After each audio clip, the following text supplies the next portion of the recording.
Let's start.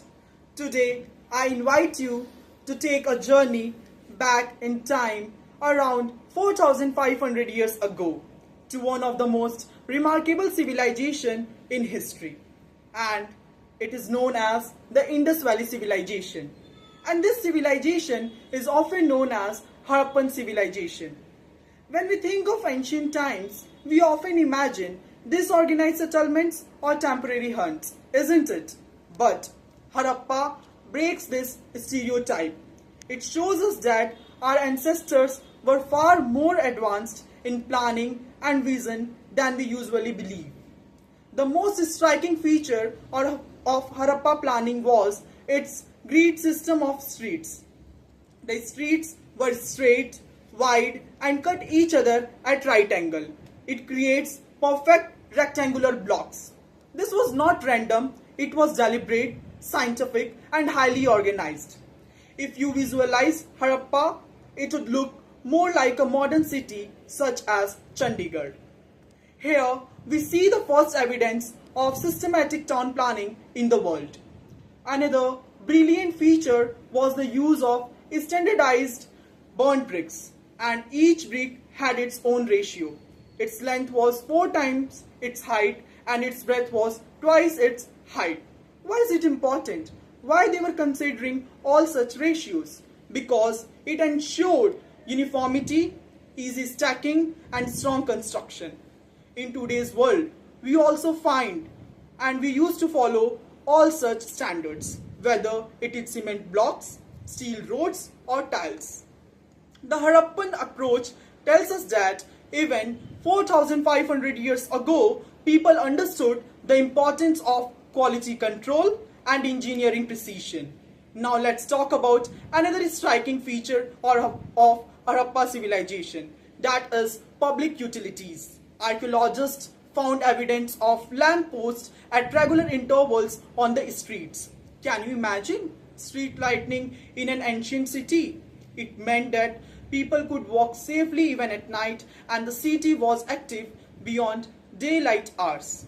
In today's terms, it was like the early version of our modern electricity-driven lamppost.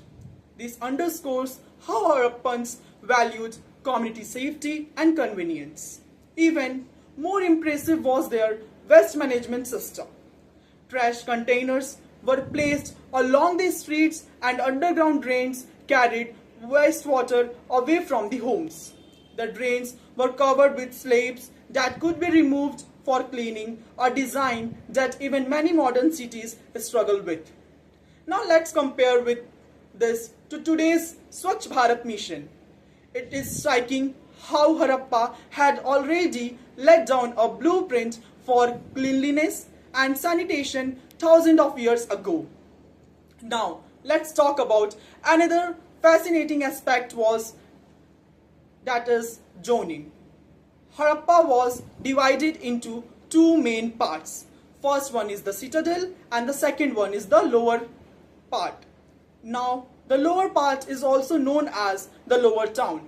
The citadel was elevated and housed important buildings such as granaries, assembly halls and public baths. While the lower town, it was the place where common people used to live. This separation shows social organization and careful planning. Much like our modern zoning of cities into residential, commercial and administrative areas.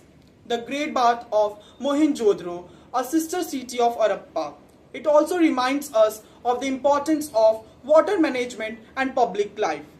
With watertight bricks and sophisticated drainage system, it reflects not only engineering skill but also cultural as well as social life, where people perhaps gather for ritual baths or community interactions. Don't we see a parallel in our modern swimming pools, water parks and public community centers? So let's connect all such features now today's era. Straight roads, standardized bricks, street lighting, waste management, zoning and water system. Each one by itself is amazing, but together they reveal a holistic vision of urban living.